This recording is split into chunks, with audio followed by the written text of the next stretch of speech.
Welcome, sleepy traveler, to another quiet descent into the strange corners of forgotten history. If you've ever wondered what it would really be like to live alongside our ancient cousins, the Neanderthals, tonight's story might just surprise you. We tend to think of Neanderthals as little more than stocky cavemen grunting in the cold, but the truth is far stranger, and far more intense, than the dusty textbooks would ever dare suggest. Before we get too cozy, ask yourself this: could you survive a single day in their world? No Wi-Fi, no running water, no safety net. Just you, the wild, and the uncompromising reality of survival in a harsh Ice Age landscape. As we begin this slow and steady exploration, dim the lights, take a deep breath, and settle into your blanket or favorite chair.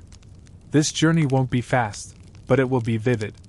You're not here to race through history. You're here to drift off inside it. If you enjoy this kind of content, feel free to subscribe, but only if you're still awake by the end. And if you're already nodding off, that's perfectly okay too. Let's begin, slowly and calmly, with Chapter 1 of what it might be like to try and survive even one day with a real Neanderthal. The cold hits you first. Not the kind of cold that brushes against your skin on a brisk morning, or the chill that creeps in when you leave a window cracked open on a fall evening. This is a cold that lives in your bones. It swallows your breath, numbs your fingertips, and paints your eyelashes with frost. You wake up not on a mattress, not even on a floor, but on a bed of furs stretched over stone, packed earth, and straw. The ceiling above you is not plaster or drywall, but a rugged canopy of mammoth hide, supported by bones and branches, stitched tight to keep the worst of the wind out. You sit up slowly, your limbs stiff and your body aching. Every muscle feels used, not sore from a gym workout, but tired in the way that only survival brings. You're not here for a weekend camping trip. You're here to live, and the world you've woken up in has no pity for comfort. Around you, faint glimmers of early morning light creep through the gaps in the hide walls. The air smells of ash, sweat, smoke, and animal fat. The faint crackle of a dying fire murmurs in the background, its heat long faded. You shiver and reach for the thick fur draped across your shoulders. It's coarse, unprocessed, and heavy, likely wolf or reindeer, and it's the only thing standing between you and the freezing air. Across the cave, your Neanderthal companions are already beginning to stir. There's no alarm clock, no gentle routine, no coffee brewing to ease you into the day. Instead, you hear the deep grunt of a man stretching, the rhythmic scraping of stone tools being sharpened, and the low whisper of a woman blowing on embers to coax a fire back to life.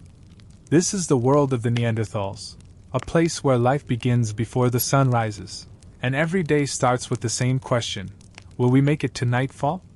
You try to stand, but your knees protest. The ground is hard and uneven, your legs weak from sleeping without a cushion or bed frame. One of the Neanderthals, a thick-set man with a prominent brow, tangled hair, and arms like tree trunks, grunts something at you. You don't understand the words, but the meaning is clear: get moving. There's no time to waste. Food needs to be hunted, firewood gathered, tools repaired, and shelters reinforced. Everyone must contribute. There's no room here for idleness, no such thing as a free ride.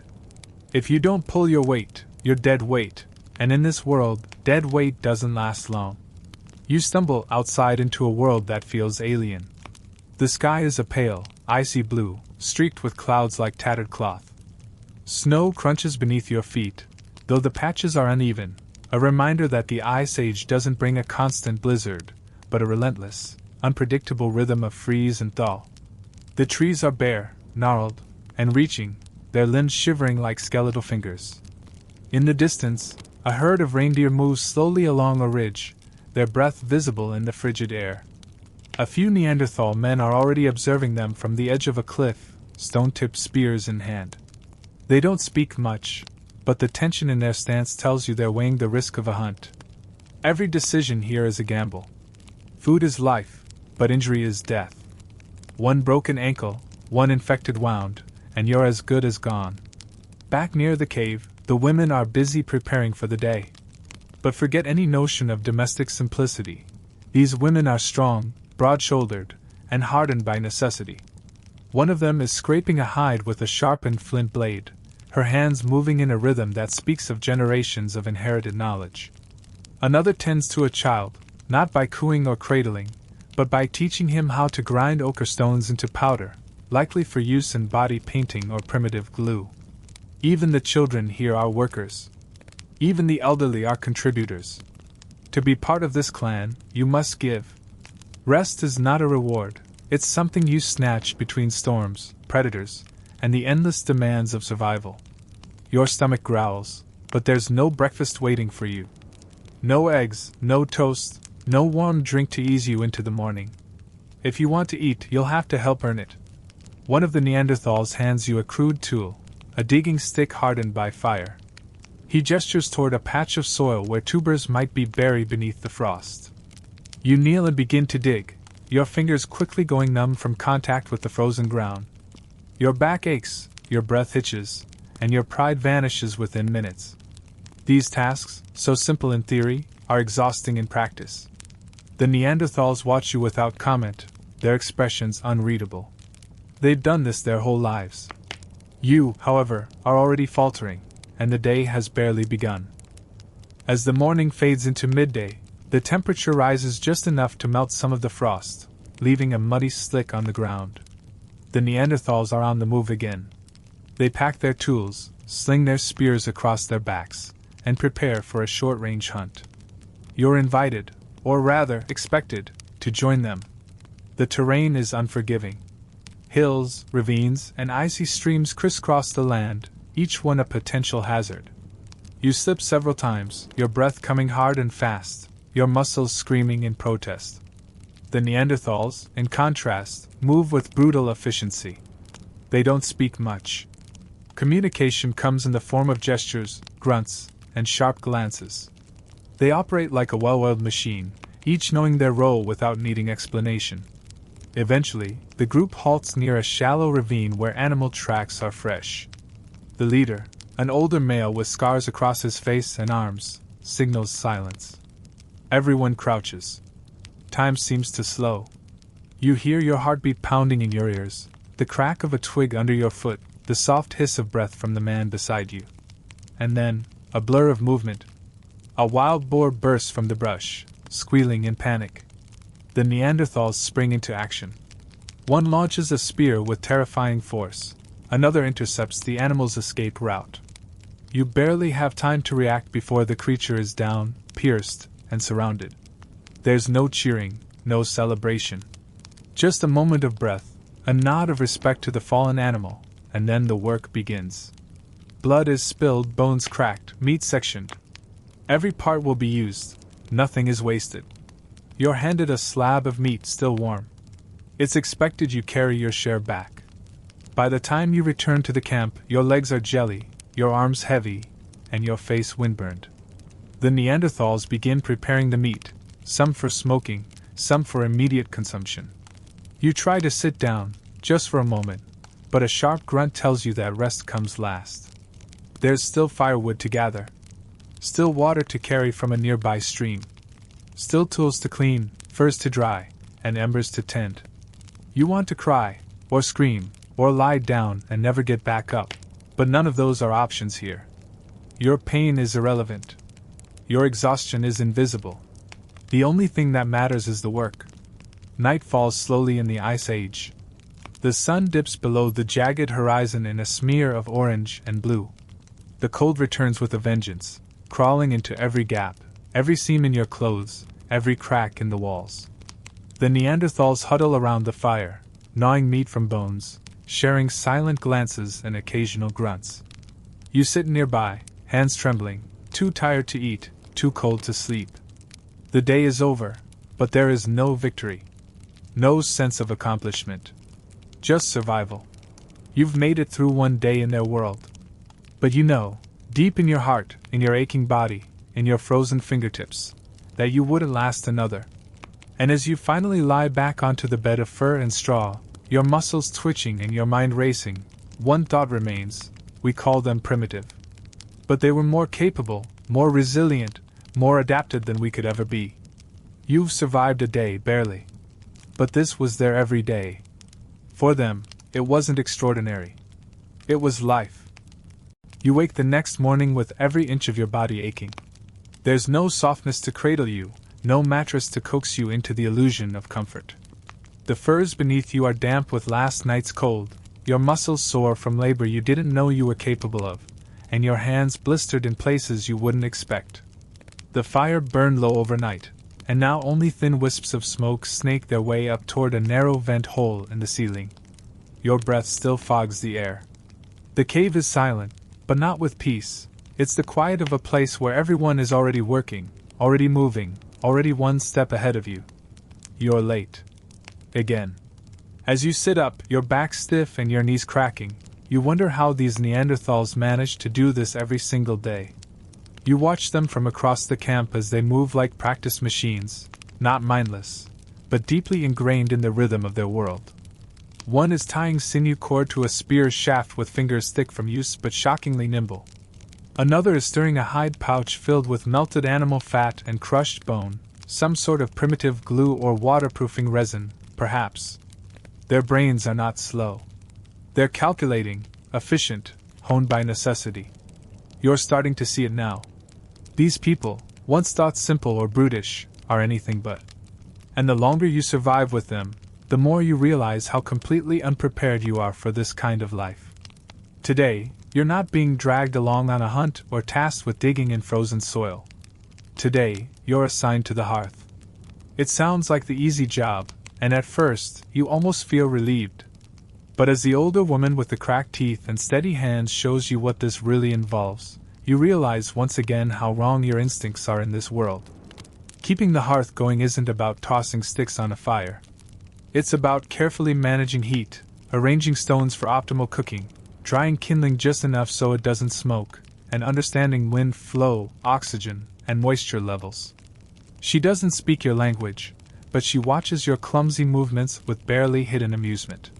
She mimics your posture and grunts in a deep voice, a clear imitation of how slow and awkward you are.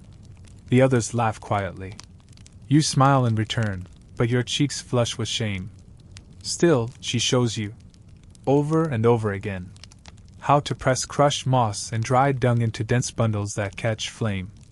How to lay them beneath curved stones so that warmth is directed toward the drying furs hanging above. How to smear animal fat into the cracks of the fire pit to prevent heat from escaping. She even shows you how to prepare food, not seasoning or plating, but fermenting raw meat in pits, drying thin strips of hide into edible jerky, and boiling marrow in hollowed stones using heated rocks from the fire. You begin to realize that this is a kind of chemistry, a language of elements and time and heat. It's not simple. It's survival science. Later that afternoon, 2 of the men return from the forest with something that at first makes your stomach turn, a half-rotted carcass of a wild goat, mostly frozen, partially scavenged by other animals. You expect it to be discarded. Instead, the tribe descends on it with focus. One peels back the skin while another chips away frozen bone with a flint blade. The marrow is still good. The stomach contents are inspected, partly digested plant matter, still usable as bait or fire starter. Even the broken hooves are saved. There is no waste here. Not because they're desperate, but because they're efficient. Every piece of the world is a tool. You begin to realize that intelligence isn't about language or literature. It's about adaptability, resourcefulness. The Neanderthals aren't just enduring this world. They're mastering it in ways you've never considered. After the meal, if you can call a shared bone stew and dried meat a meal, the group does something unexpected. They rest. Not fully, not luxuriously, but there's a moment where everyone simply sits. One woman begins to draw in the soot-covered wall with a piece of charred bone. She sketches an animal, a reindeer, its legs bent mid-leap. Then a handprint. Then a series of lines in a curved pattern. You stare at it, wondering what it means. A map? A story? A tally? There's no way to know, but the deliberate nature of the act is clear. This is more than doodling. It's memory. It's teaching. It's an echo of thought being preserved for someone else to witness later. And isn't that art? One of the younger males, likely in his late teens if you had to guess, comes to sit beside you. He offers you a carved object. It's a figure, vaguely humanoid, with exaggerated limbs and a flat face. You take it in your hand, feeling the grooves and ridges. The young Neanderthal watches you closely. He isn't testing you. He's sharing something. You nod, and he nods back, then returns to sharpening his tools. That one exchange carries more meaning than most conversations you've had in modern life. As evening begins to creep in, the mood shifts. A storm is coming. The wind grows more aggressive, hissing through the cracks in the hide coverings. Everyone moves into action without a word. Furs are retightened. Rocks are stacked against weak walls. Tools are brought inside. The fire is fed heavily, surrounded by insulation, protected with a framework of bones and moss. You try to help, though your clumsiness is still evident. No one laughs this time. The urgency has silenced all jokes. Survival is serious, and tonight might be a long one.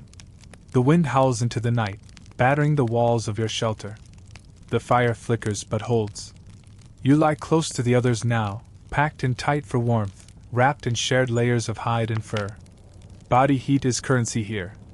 You feel a small hand against your arm, the child from before, curling closer. Instinctively, you allow it. There is no space for hesitation in this world. Only warmth and cold. Togetherness or isolation. Life or death. The dichotomy is simple, but brutal. Your eyes drift toward the cave wall. The drawings from earlier remain, their lines glowing faintly in the firelight. You wonder how many stories have been painted here.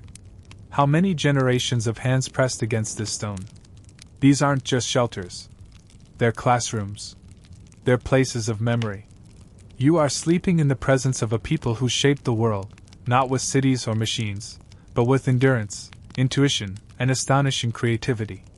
And as the wind shrieks beyond your fur-lined refuge, and the firelight dances across ancient symbols, a strange realization washes over you. You've spent your whole life thinking of Neanderthals as something lesser, an offshoot, a mistake, a footnote in your species' history. But here, now, after just 2 days, you understand the truth. You are the fragile one. You are the dependent, the overcomplicated, the soft. They didn't have less. They had exactly what they needed. They didn't survive because they were lucky. They thrived because they were brilliant in ways the modern world has forgotten how to measure. As your eyes begin to close and the fire crackles beside you, you admit something you didn't want to face on day one.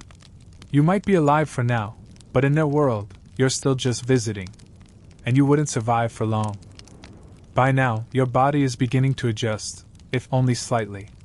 You still ache when you wake, and your limbs remain heavy with exertion, but you're not surprised by the pain anymore. It's becoming part of the rhythm of your day, like hunger or breath. You wake up to the sound of snowflakes whispering against the hide walls and the distant grunt of someone splitting bone. The fire is already lit. One of the women must have tended it before dawn, and you realize with a pang of guilt that you slept later than the rest again. But no one scolds you. No one speaks. In fact, you're beginning to realize just how quiet this group truly is. There is communication, certainly, a flurry of gestures, grunts, glances, and shared looks that mean far more than any string of spoken words. But language, as you know it, doesn't exist here. There are no conversations, no questions or explanations. And yet, somehow, everything still gets done. You begin to understand that these people operate on a level of shared experience, an instinct that renders many of your modern habits obsolete. Where your world leans on words to navigate conflict, collaboration, even companionship, theirs flows through observation, action, and deeply ingrained memory. You can't help but feel like a child among them, constantly interpreting, guessing, learning from scratch. Today, the group seems to have something different planned. The usual routine of digging, scraping, and stalking is put on hold. A small gathering is forming near the edge of the forest, and members of neighboring bands, Neanderthals you haven't seen before, are arriving in slow waves. At first, you think it might be a trading event, but there are no goods laid out, no bartering. Instead, bundles of bones are passed between individuals, some carved, some bundled with animal sinew. There are thick slabs of flint exchanged, decorative beads made of shell or ivory, and the occasional pelt still rich with color and scent. It seems that trade here is more about relationships than economics, less of a marketplace, and more of a ceremony. You're not sure why you're being allowed to witness it, but no one stops you from standing nearby. The air is tense at first, as strangers approach your group. But slowly, carefully, bonds are reaffirmed. You see it in the subtle smiles, the quiet shoulder touches, the way an elder from another clan is offered a seat beside the fire, and a small handful of marrow. This isn't just trade, it's diplomacy. It's society. The Neanderthals aren't lone animals scraping through life in isolation. They're social, interconnected, and deeply aware of the importance of shared survival. One of the visiting children approaches you with curiosity. He doesn't speak, but he offers you a chunk of dried berries in a cupped hand. You take it, nodding in thanks, unsure how else to respond. The child watches you eat with wide, fascinated eyes, then mimics your chewing face with exaggerated movements. You can't help but laugh softly. He laughs too. A moment later, he's joined by a group of others, all roughly the same age, and they begin to mimic your every move. If you scratch your head, they do too. If you stand, they follow. If you stretch your arms, they stretch theirs, giggling the whole time. It's play, but it's also connection. They are testing you, not maliciously, but in the way that young minds do, probing your reactions, gauging your personality. You're the outsider, the stranger, the puzzle they haven't quite solved yet. And in this moment, you feel something shift. You are not entirely other. You are not entirely alone. Later in the day, a ritual begins. It starts with a silence deeper than usual. The entire group, both clans now mingled together, gather in a rough circle. The oldest among them, a man so wrinkled and bowed he seems carved from wood, steps into the center. He carries a bundle wrapped in fur, something small and bound with great care. You can't see what it is, but the reverence in his movements is unmistakable. He kneels, places the bundle on the ground, and slowly removes the covering. Inside is a tiny skull. It's old, not fresh, and adorned with red ochre markings. The reaction from the group is not sorrow, exactly, but respect. One by one, individuals approach the skull, press their forehead gently to the earth beside it, then leave behind a small token, a bone bead, a bit of fur, a polished stone. This is not a funeral. It's a remembrance. A ritual that binds the living to the dead. You watch in silence as the group honors this ancient figure, perhaps an elder, perhaps a child, perhaps someone whose story has faded but whose presence remains. The skull is eventually rewrapped, and the group disperses with no fanfare. That night, back in the cave, you can't stop thinking about the ritual. You turn it over in your mind like a smooth stone in your palm. Why did they keep the skull? Why the red pigment? Why the offerings? These are not behaviors of simple creatures. These are the acts of people who feel, who grieve, who remember. People who carry the weight of their past with them. Your ancestors, perhaps. Distant yet not so different. The woman who showed you the fire-making techniques the day before is sitting nearby, her hands busy scraping hide. She looks at you, then reaches into a pouch beside her and hands you a small item, a piece of carved antler with an etching of a bird in flight. She presses it into your palm and nods. It's not a trade. It's a gift. A gesture. Perhaps even an invitation. You curl up to sleep with the token still in your grasp, feeling the pressure of the carved ridges against your skin. The fire flickers gently, casting shadows along the wall that dance like ancient ghosts. You stare at the drawings from yesterday, now joined by a few new ones, a set of concentric spirals, a handprint, and something that looks like a crude face with wide eyes. Are they marking time? Telling stories? Leaving signs for someone who will come long after they're gone? And then it hits you, truly hits you, how incredibly rare this is. You are not watching animals. You are not visiting a primitive stage of humanity. You are witnessing a branch of the human story that walked a different path. One that ended, yes, but not in failure. In transition. The Neanderthals didn't disappear overnight. They faded slowly, mingling with your ancestors, leaving echoes in your genes, your behavior, your art. The line didn't end, it changed. As your eyes begin to close and your body surrenders to sleep once again, you finally understand why this chapter of history has remained shrouded in mystery for so long. It's not because they left no evidence. It's because we stopped listening. Because we decided long ago that anyone without cities or writing or currency must be less. But lying here, shoulder to shoulder with people who remember their dead, who play and trade and gift and grieve without a single spoken word, you know better. And if you had to live like this for the rest of your life? If your comfort, your safety, your very breath depended on understanding this silent world? You'd never make it. You'd try, maybe. You'd learn some tricks. But you'd never truly belong. Because this kind of life doesn't come from adaptation alone. It comes from birth, from memory, from the kind of wisdom you can't download or rehearse. It comes from living in a society where speech isn't king, where action and presence carry more meaning than 1,000 words. And that, more than anything else, is why you wouldn't survive a day with a real Neanderthal. The fourth morning arrives without warning, no sunbeam streaming through a window, no digital alarm to jolt you awake. Instead, it's the sound of stone striking stone that pulls you from sleep. Sharp, rhythmic clacks echo through the cold air like a kind of ancient metronome. You sit up slowly, fur clinging to your skin, and glance across the dim space. Several Neanderthals are already hunched over flat slabs of rock, chipping, striking, and shaping with focused precision. You rub your eyes and crawl closer, drawn to the hypnotic pattern of motion and sound. This isn't just morning activity. This is industry. Before you arrived in this world, you might have imagined their tools as little more than rocks and sticks, crude, blunt instruments used with more muscle than thought. But as you watch, you realize just how wrong that assumption was. These people are craftsmen. Each flake of stone they remove is part of a calculated design. The tools they make aren't haphazard, they're tailored, specific, and deeply functional. There's a logic to every strike, a purpose in every flake removed.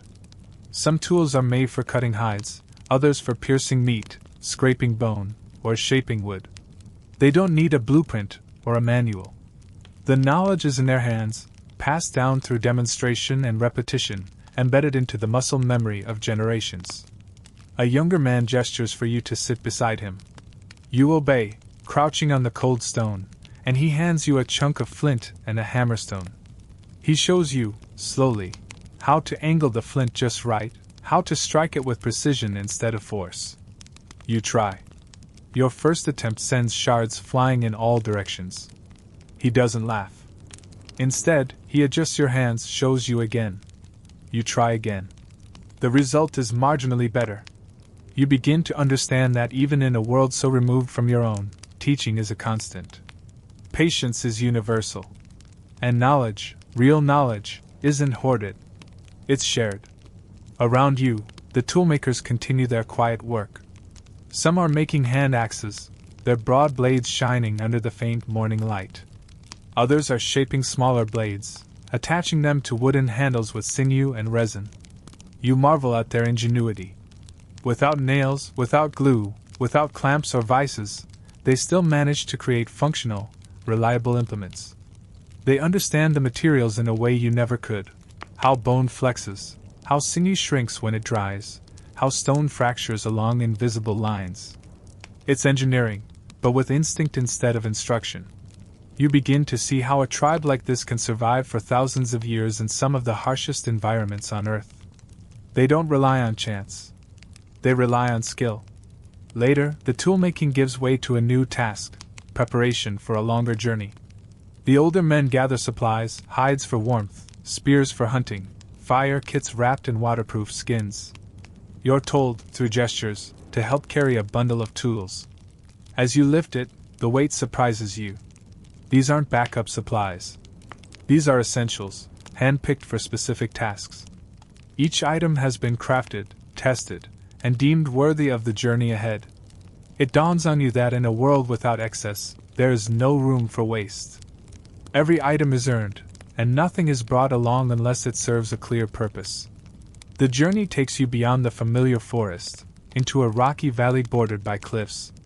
The terrain is rough, the wind sharper here. One of the elders pauses to inspect a large slab of exposed limestone, running his fingers along the edge before nodding. Soon, the group sets up a temporary camp, barely more than a windbreak and a small fire pit. The purpose becomes clear when they begin extracting chunks of stone from the exposed rock face. This is a quarry, or rather, their version of one. They've journeyed here not for food or shelter, but for raw materials. The stone here, finer than the flint near the cave, will be used to craft better blades, sharper scrapers, more precise tools. It's a resource trip, not unlike a supply run in your world, but done with far more physical investment. As the Neanderthals work, you notice the care they take not to overharvest. They leave parts of the stone untouched, ensuring the vein remains intact for future visits. This is stewardship, though they likely wouldn't use that word. It's respect for the land, for the cycle of use and renewal. You realize, again, how deeply they understand their environment, not in abstract terms, but in lived experience. They know which stone cuts best in winter, which trees offer sap in spring, which bones make the best awls. It's a kind of science without language, knowledge encoded in practice rather than paper. At night, the temporary camp becomes a place of rest. The fire burns low, surrounded by carefully stacked stones to radiate heat. You sit beside one of the toolmakers, who slowly chips away at a small flint blade, even now, even after a full day's labor. He hands you the blade when he's done, sharp, symmetrical, elegant in its simplicity. You turn it in your hand, marveling at how something so basic can feel so perfect. This isn't art for art's sake. It's a tool. But in a way, it's also a signature. A mark of mastery. You fall asleep that night wrapped in furs, the blade still clutched in your hand. You dream of sparks flying from stone, of hands moving with practiced grace, of survival shaped one flake at a time. And when you wake, you understand just a little more why you wouldn't survive a day with a real Neanderthal. Not because they were savage, but because they were precise. Because they knew how to shape the world around them with nothing more than the earth beneath their feet and the fire in their minds. You awaken to tension. Not the kind of vague unease that settles over a room after a disagreement, but a focused, tangible energy that seems to hang in the very air. The Neanderthals are moving with quiet urgency, their gestures sharp, their voices, when they use them at all, low and clipped. Something is happening. You sit up slowly, still stiff from the night on cold ground, and look around to find the source of the commotion. Spears are being checked. Stone tips are being examined, rebound with sinew, tested against wooden shafts for strength and straightness. Hide wrappings are being tied securely around arms and legs. There's a familiar buzz in the air that speaks of danger and necessity. Today is a hunting day. But this is no casual walk in the woods. This is a coordinated effort, involving nearly all of the able-bodied adults. Whatever they're preparing for is big. A large animal, you assume. Something worth the effort. Something dangerous. You're handed a spear, not as a joke or a test, but as a signal. You're coming with them.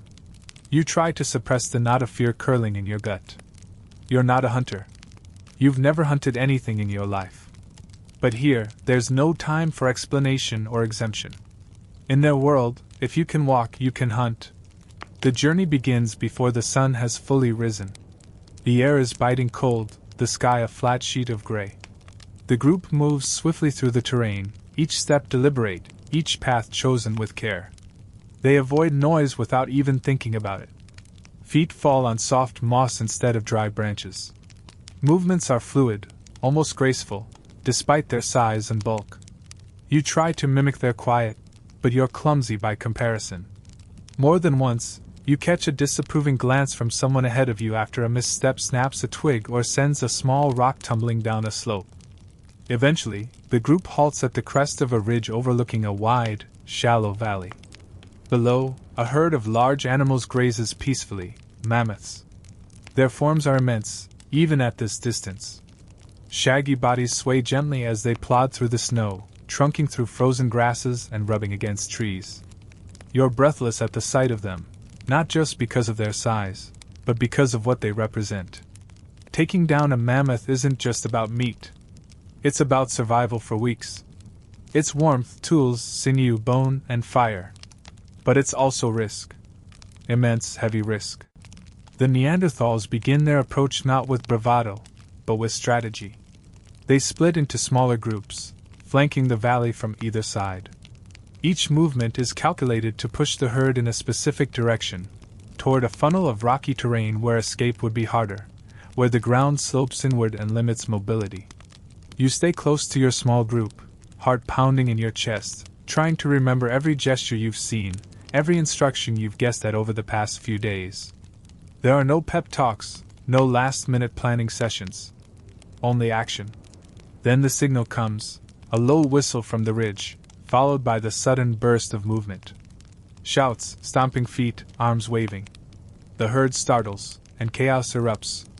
Massive bodies turn and charge in the desired direction, the ground trembling beneath their weight. You sprint, nearly tripping over uneven terrain, trying to keep pace. Spears fly through the air. One hits a mammoth in the flank, embedding deep but not fatal.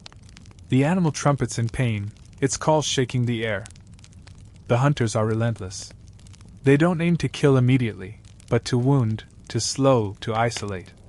It's a team effort: surround, pressure, strike. You see a mammoth stumble, its leg trailing blood.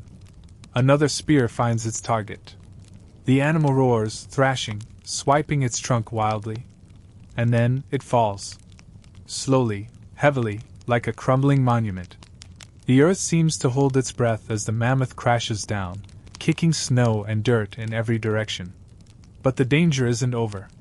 A second mammoth, panicked and enraged, charges toward your group. The Neanderthals scatter, yelling and throwing rocks to divert its path. You freeze just for a moment, but in this world, a moment is too long. A strong hand grabs your arm and yanks you aside just as the beast barrels past. You tumble to the ground, heart hammering, lungs burning. When you look up, the Neanderthal who saved you is already back on his feet, charging forward again without pause. Eventually, the chaos subsides. The herd has moved on, leaving two mammoths behind, one dead, one dying. The hunters approach slowly now, cautiously, spears still at the ready. The final kill is swift and quiet, done with a practiced precision that speaks of reverence, not cruelty. And then, the real work begins. Skinning a mammoth is no small feat. The hide is thicker than your torso, the meat layered deep beneath muscle and sinew. The Neanderthals work tirelessly, carving, slicing, hauling. Nothing is wasted. Fat is collected. Bones are set aside. The stomach is removed intact for use as a storage sack. Even the feet are prized, for their dense padding and marrow-rich joints. You do your part, fumbling at first, but gradually finding your rhythm. Your hands, raw from cold and effort, become slick with blood and grease. You work beside them not as a visitor now, but as a participant. Not equal, not yet, but not excluded either. Night falls before the work is done. The meat is wrapped in hides and bundled with ropes of sinew. The group will camp here tonight, beside the carcasses, to protect the prize from scavengers and rest before the journey back. As the fire is lit and the first pieces of mammoth meat are roasted over flames, a quiet settles over the group. It's not silence, it's satisfaction. It's the stillness of a job well done, of danger overcome. You sit by the fire, exhausted beyond words, muscles trembling from exertion. A chunk of meat is handed to you, steaming and dark. You bite into it without hesitation, without thought. It's warm. It's nourishing. It's survival in its purest form. You watch the others as they eat, faces lit by firelight, shadows flickering on ancient stone. These people, so often painted as brutish, are precise, strategic, cooperative. They hunt not with rage, but with unity, with patience, with skill honed over generations. And you? You've barely survived the day. As you lie down beside the fire, wrapped in mammoth hide, body aching in places you didn't know could ache, the truth comes into sharper focus. You wouldn't survive a day with a real Neanderthal, not because they were violent or wild, but because they were exceptional. exceptional in ways you never imagined. They didn't just hunt. They planned. They cooperated. They thrived. And you, with all your modern tools and comforts, are still playing catch-up in a game they mastered long before your ancestors ever walked upright. When you wake, the air is thick with the scent of smoke, meat, and ash. Your body protests as you sit up, muscles sore, skin stiff with dried sweat and blood, but the fire still burns nearby, casting low amber light across the clearing. It's early morning, though time has lost its precise grip on you. There are no clocks here, no numbers to dictate behavior. Only hunger, cold, and the pressure of survival. You sit quietly for a moment, watching the steady movement of flames chewing through hardwood, the way the Neanderthals tend them without fuss or conversation. Fire, here, is more than heat. It's safety. It's home. It's one of the few constants in a world ruled by change and danger. Today, the work continues, but it is not the chaos of hunting or the urgency of toolmaking. Today is about nourishment, about transforming the kill into life. The mammoth, now partially disassembled, lies in pieces across the snow-dusted ground. Chunks of meat are draped over racks fashioned from branches and sinew. Bones are cracked open with heavy stones to release the nutrient-rich marrow. Fat is collected into hide containers, congealed and creamy, prized more than muscle for its energy and storage potential. You're invited to help, and you do so not with reluctance, but with curiosity. There is something deeply grounding about it all, messy, yes, but profoundly honest. No wrapping. No waste. Just the pure, unfiltered process of turning death into sustenance. One of the women shows you how to make a rendering pit. It's deceptively simple. A shallow bowl is carved into the frozen earth, lined with flat stones and dried leaves. Chunks of fat are placed inside and covered with another layer of branches and stone. Then, heated rocks from the fire are carefully dropped in, sizzling and popping as they contact the fat. Slowly, over hours, the heat melts the fat down into a golden liquid that is skimmed off and stored. This rendered fat, what you might call tallow, is one of their most valuable resources. It's food, yes, but also fuel, waterproofer, even medicine. You watch, fascinated, as the woman filters the liquid through moss, catching impurities with practiced ease. She doesn't smile, but her eyes flick toward you once, as if to say, "See? You're learning." Meanwhile, others work on preserving the meat. It's not enough to eat well today. The real victory comes in what can be stored for tomorrow. Long strips of meat are laid on racks above low, smoky fires. Not flames, smoke. This is slow drying, not cooking. Smoke not only preserves, it repels insects, adds flavor, and slows the decay process. The meat will dry over several days, becoming leathery, durable, portable. In the modern world, you might call it jerky. Here, it is insurance. It is survival across weeks. And it requires constant tending, adjusting the fire, fanning the smoke, turning the meat. There is no moment in the day without purpose. Children help too. One young girl, maybe 6 or 7 years old, carefully gathers birch bark for fire starters. Her fingers are small, but her grip is sure. She knows which pieces are dry enough, thin enough, fibrous enough to catch flame with a single spark. Another child, perhaps a little older, grinds dried berries into powder using a stone mortar, adding crushed bones for calcium. This will be mixed into fat and stored in small pouches for energy during long travels. These are not idle hands. Childhood here is apprenticeship. Learning by doing. Play and work are indistinguishable. Later, one of the older men calls the group together, not with words, but with a gesture and a slow beat on a hollowed log. Everyone gathers. You're pulled in as well, seated on a thick hide alongside others. From a central pit, a stew is shared, cooked mammoth marrow, ground roots, wild onion, and dried herbs. The broth is thick, oily, and shockingly filling. You drink from a shell bowl, letting the warmth spread through your core. The taste is earthy and unfamiliar, but not unpleasant. In this moment, the group feels less like a tribe and more like a family. Quiet conversation hums in the form of grunts, hand motions, and eye contact. Someone chuckles. Another tosses a bone toward a child, who catches it and claps triumphantly. You laugh too. It doesn't feel like imitation anymore. It feels like belonging. After the meal, some begin work on crafting containers, hollowed stomachs for water storage, bladder pouches tied with sinew for holding fat, small woven bark baskets for dried berries and roots. You assist in gathering the raw materials, roots peeled into cords, bones sharpened into needles, sap collected from pine bark. Each task reveals another layer of their knowledge, their efficiency. There is no waste. The skin becomes clothing. The sinew becomes thread. The bones become tools. The blood is used in paint or medicine. Even the teeth are strung into ornaments. You start to understand that this is not savagery. This is precision born of necessity. In your world, convenience covers ignorance. In theirs, ignorance means death. As the sun begins to set, the group slowly shifts into a quieter rhythm. Fires are stoked and ringed with stones. Tools are wiped clean and stored in bundles. Hides are layered into sleeping nests. The cold presses in, but you are better prepared now. Thicker furs, layers of smoked fat on your skin, and awareness of where to lie for the most warmth. You curl up beside the others, and no one moves away. You are not one of them. But you are not entirely outside anymore. You stare up at the stars beyond the smoke hole in the hide roof. They are the same stars you've always seen, but they feel more real now, more immediate.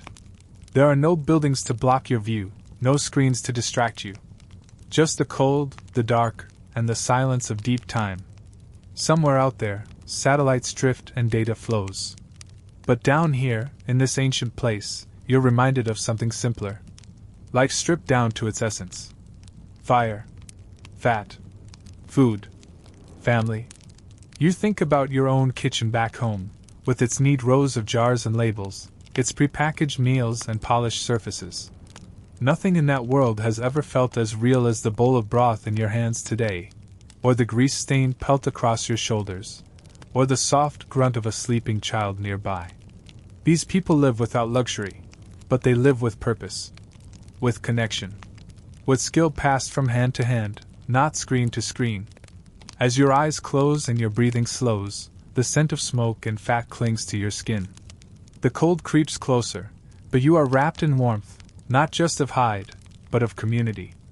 And for a moment, you allow yourself to wonder, could you survive this life, truly?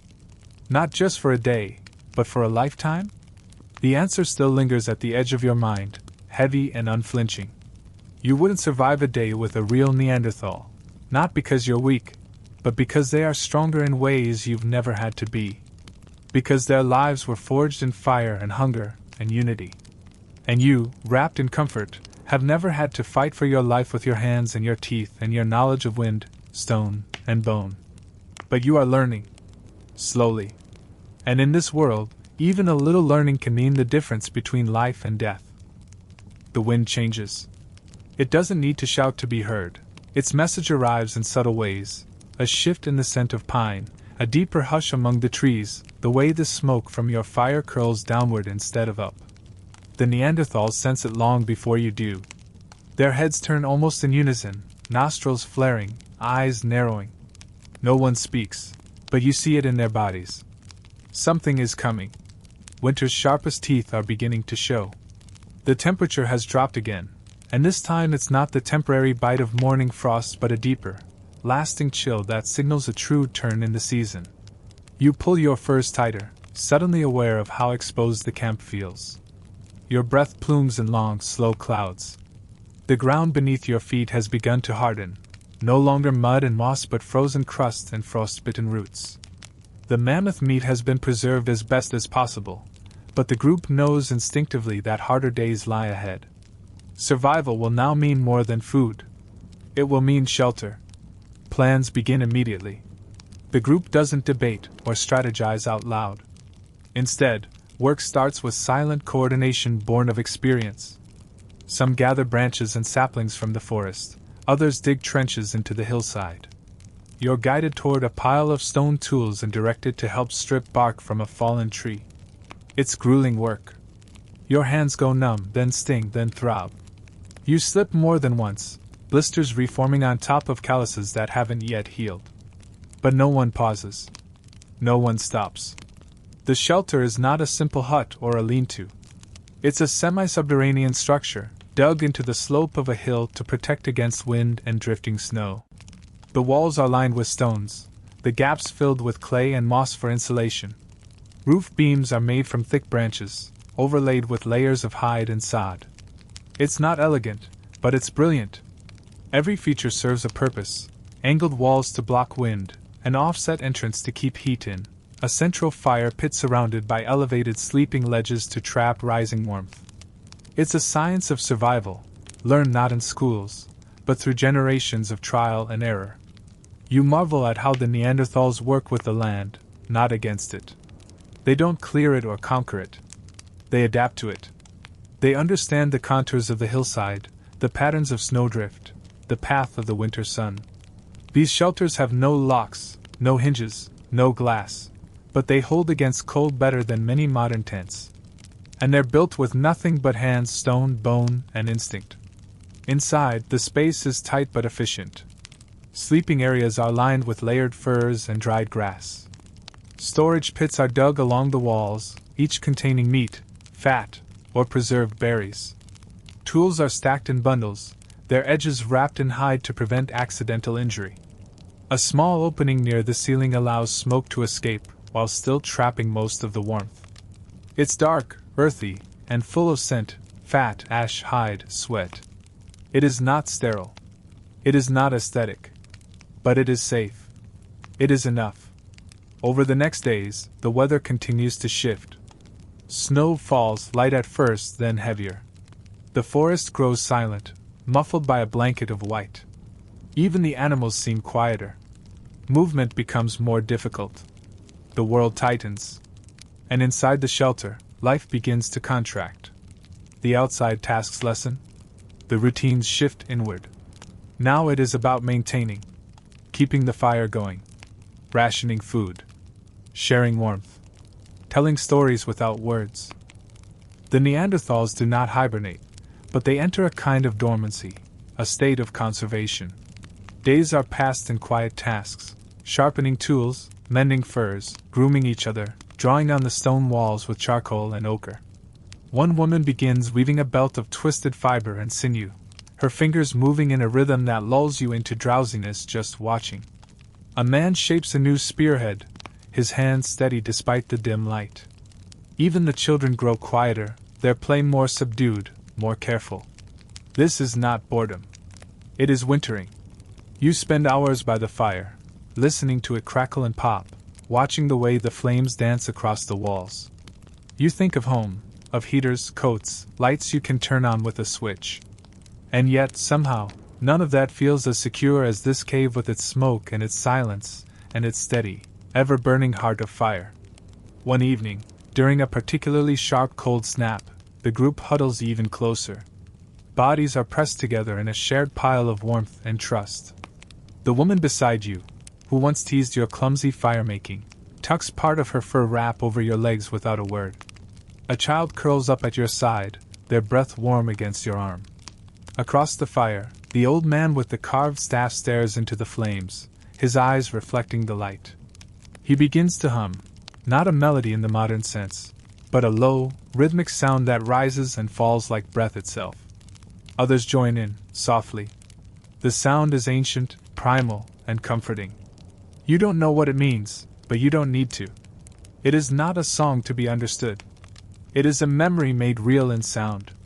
A moment passed through generations. In that firelit hush, you think about time. About how much of your life has been spent racing forward, chasing deadlines, ticking boxes. Here, time moves differently. There are no days of the week. No hours to count. Only cycles, light and dark, cold and warmth, hunger and fullness, life and death. The Neanderthals don't measure time. They live it. They feel it in their bones, in the changing bark of the trees, in the way the snow falls differently just before a storm. You think again about survival. About what it means truly. In your world, it means passwords and alarms and insurance. Here, it means knowing when to move and when to stay, when to speak and when to listen, when to conserve and when to fight. And it's becoming clearer with every breath you take in this cold, smoke-filled air. You don't have that knowledge. Not deeply. Not instinctively. If left alone in this world, you would freeze before the week was out. You wouldn't know how to build shelter. You wouldn't recognize the scent of snow. You wouldn't sense the shift in wind. Not because you aren't intelligent, but because your intelligence was built for a different world, a world of comfort, not consequence. As the fire burns lower and the night wraps tighter around the shelter, the Neanderthals drift into sleep. You watch their faces, lined, weathered, strong. They carry stories not in books, but in scars and songs and survival. They are not primitive. They are prepared.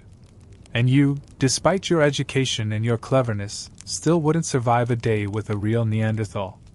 Not in their winter. Not in their world. But for now, wrapped in their warmth, resting beside their fire, you have one more night. The storm breaks sometime before dawn. You don't see it, you feel it. The wind howls like a wounded beast, battering the roof with icy fists. Snow creeps in through every crack, every stitch in the hide coverings. Cold, aggressive, unrelenting. You burrow deeper into the shared warmth of the group, but even the press of bodies cannot hold it back entirely. The fire sputters, stoked again and again through the night with half-burned kindling and chunks of dried dung. Sleep comes in short, shivering waves. There is no rest in this storm. Only endurance. When light returns, pale, distant, muted, it brings with it a world transformed. The shelter's entrance is half buried. A thick crust of snow covers everything outside, muting sound, swallowing landmarks. Even the forest has vanished, reduced to ghostly outlines behind drifting sheets of white. The Neanderthals stir slowly, groaning as they sit up, brushing frost from their hair and shoulders. No one speaks. There's nothing to say. This storm is not unexpected. It's simply another test. The morning routine shifts. There will be no hunting today, no foraging. The storm has seen to that. Instead, the group turns inward again, but this time, tension lingers. Food is not low, but it is no longer abundant. Fat stores are carefully rationed. Dried meat is counted, redistributed. Tools are checked and sharpened, almost obsessively. The mood is quiet but alert. Watchful. You begin to understand a new truth about this life. The greatest threats don't always roar from the treetops or charge on four legs. Sometimes, the danger is the weather. Sometimes, it's the hunger. And sometimes, it's each other. Later that day, a commotion breaks out. Two younger males, brothers perhaps, argue over a piece of meat. It seems minor at first. A simple misunderstanding. But something in the air has changed. The storm has pressed in on all of you, tightened the space, drained the warmth, tested the patience. Voices rise. Hands are thrown. A scuffle breaks out. One is shoved into the wall, knocking over a pile of drying furs. The fire flares, and everyone freezes. The old man steps forward. No words. Just a gesture, sharp and final. The younger men retreat, chest heaving, eyes still locked in silent defiance. The group settles again, but the unease remains. Tensions like this don't vanish. They hang in the air like smoke. You retreat to the edge of the shelter, trying to make yourself small. You don't belong in their politics, in their hierarchies. But you've seen enough now to realize that even in this ancient world, where survival is paramount, emotion still simmers beneath the surface. Pride. Anger. Jealousy. The Neanderthals are not machines. They are people, rough-edged, scarred, deeply bonded, but also deeply individual. And when the walls close in, so does the pressure. That night, the storm continues. But something else presses in too, fear. You lie awake, listening to the wind and the fire and the occasional rustle of movement beside you. Every sound feels sharper now. Every glance a little longer. You think about the brothers, about the way they looked at each other. About the way one of them looked at you. Not with hate. But not with welcome either. The next morning, The storm finally loosens its grip. The snow slows, the wind softens. But the world it leaves behind is raw and uncertain. Tracks are gone. Landmarks hidden. The group ventures outside in pairs, careful, quiet, scanning the horizon for movement. The trees are bent under the weight of ice. The stream is frozen solid. The forest has fallen into a hush deeper than silence. It's then that the real danger emerges. At first, it's just a scent. Faint. Wrong. One of the men stops, nostrils flaring. Then comes the sound, low, rumbling, too deep to be human. A predator. You never see it clearly. Just a blur. A flash of movement through the trees. But the reaction is instant. The group clusters, weapons raised, firebrands lit. You're pulled behind a wall of bodies as a figure darts through the snow, long, lean, fast. A giant cat, you think. A cave lion? Its eyes glow briefly in the half-light before it vanishes again, circling. Testing. No one panics. Not here. Not now. These people have faced worse. But every muscle in every body is coiled tight. Spears are ready. Stones are gripped. Fire is kept close. The standoff lasts hours. The cat never attacks. But its presence remains. You feel it in the way no one turns their back. In the way food is pulled closer to the center of camp.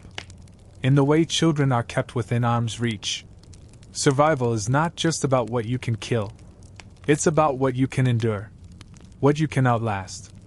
That night, the fire burns hotter than usual. Everyone sleeps closer. Not for warmth this time, but for security. For unity. Even the arguing brothers lie side by side, shoulders touching. You fall asleep facing the entrance, gripping a sharpened stick you barely know how to use. The wind whistles. The snow shifts. But the fire remains. And around you, the Neanderthals breathe in slow, even rhythm, a living shield against a world that does not care whether you wake again. And as you drift off, you realize something that should have been obvious from the beginning. You wouldn't survive a day with a real Neanderthal, not just because of the cold, or the hunger, or the danger, but because of the burden of vigilance. Because of the pressure of being needed. Because in this world, there is no off switch. No break. No escape. Only the fire. Only the tribe. Only the endless, watchful dark. The cave is quieter than usual this morning. Not the peace of rest or satisfaction, but a heavy quiet, the kind that follows exhaustion, both physical and emotional. After the storm, the predator scare, and the rising tension within the group, the Neanderthals are moving more slowly. Faces are tired. Hands drag just slightly as they sharpen tools or restoke the fire. You feel it too. Even as an outsider, the emotional weight has settled on you like another layer of fur. Yet life presses forward. It always does here. A young woman rises with purpose, wrapping her legs in hide leggings and tucking a small pouch into her belt. Her movements are efficient but gentle. She checks on a child sleeping near the fire, nudging him awake and handing him a strip of dried meat. The child eats without a word. His eyes are wide, cautious. He saw the lion too. He heard the brothers fight. He's learning that danger wears many faces. You spend the early part of the day with one of the older women, a matriarch in all but title. She walks with a slight limp and has a scar that cuts across her cheekbone, but her eyes are sharp and her movements assured. She hands you a bundle of furs and leads you outside, just beyond the tree line. There, half buried in snow and stone, is a small pit, not deep, but carefully covered with sticks, bark, and brush. She points, then kneels. You follow. Beneath the covering is a storage cache. Inside are carefully wrapped bones, cracked and cleaned, bundles of dried plants, and strips of bark curled into scroll-like shapes. She lifts one bundle and unwraps it. It's filled with teeth, not trophies, but likely keepsakes. Each tooth is cleaned, drilled with a tiny hole, and strung onto twisted sinew. Some are human. Some are animal. She presses the strand into your hand for a moment, then takes it back. A gesture, not a gift. You understand. This is memory. This is kinship. You realize then that these people do not just survive. They remember. They honor. They carry with them more than just tools, they carry lineage. And that lineage binds them more tightly than any spoken word could. Later, back in the shelter, you observe the child from earlier now nestled beside an older man. He is not the boy's father, at least not in the way you'd understand the term. But there's no mistaking the bond between them. The man shows the boy how to sharpen a bone into a point. Not with words, but with hands. He demonstrates, then waits, then corrects. Patient. Quiet. Intentional. The boy mimics, fumbles, tries again. When he finally gets it right, the man grunts softly, not quite a praise, but something close. Family here is not written in names or documented in trees. It's lived. Daily. It's passed in tasks, in proximity, in shared firelight. It's as flexible as it is sacred. No one raises children alone. No one bears burdens alone. Everyone belongs to someone, and everyone belongs to all. The Neanderthal idea of kinship stretches far beyond biology. It's communal, practical, deep. That night, a different kind of ritual begins. One of the women is pregnant, and her time is near. The signs are clear: discomfort, movement, short gasps of pain. She does not cry out. She does not panic. Instead, she is taken to the rear of the shelter, where furs have been laid. Several women attend to her. One brings hot stones. Another prepares a mixture of herbs and ashes. The rest of the group remains respectfully distant, but you notice the quiet reverence in their posture. Birth is not spectacle here. It is a threshold. You are not permitted close, but you watch from afar. The process is long and hard. Hours pass. The fire burns low. The storm outside has given way to a deep, clear cold. Stars blink overhead. And then, a new cry. Not loud, but unmistakable. The sharp wail of a newborn. The women emerge, blood on their hands, sweat on their brows. They carry the child to the fire. The baby is red, wrinkled, and swaddled in hide. A girl. One of the elders gently places a dot of ochre on her forehead, then holds her high for a moment before passing her to the father, one of the younger hunters. He takes her without expression, but you see the tremble in his shoulders, the softness in the way he cradles her. The group does not cheer. But they gather. They press close. They lay hands on the new parents. They hum again, that same low, resonant sound you heard before. A chorus of breath and memory. And just like that, the child belongs. She is not new. She is returned. She is a continuation of something older than time. You lie awake long after the others have settled. The baby sleeps near the fire, flanked by her parents. The group breathes in sync, bodies nestled like stones in a riverbed. And you think, not for the first time, about your own world. Where birth is sterilized, isolated, controlled. Where families fracture over ideas and distance. Where people die alone in rooms filled with machines. Here, nothing is separate. Life and death, blood and bone, joy and grief, all share the same fire. And you realize now, more deeply than ever before, why you wouldn't survive a day with a real Neanderthal. Not because you lack strength or courage, but because you've been taught to live as an individual. To build walls between yourself and others. And in this world, that's not just lonely, it's lethal. You drift off thinking of the child. Of her first breath in the smoky air. Of the hands that welcomed her. And of the line that stretches behind her, one you can almost see now, generation after generation, holding fast through fire and storm and silence. You wake to a different kind of quiet. Not the tense silence of a storm, nor the low murmur of early morning chores, but something calmer, more reverent. The snow has stopped. The wind has gone still. The clouds have lifted, revealing a pale blue sky veiled with streaks of morning light.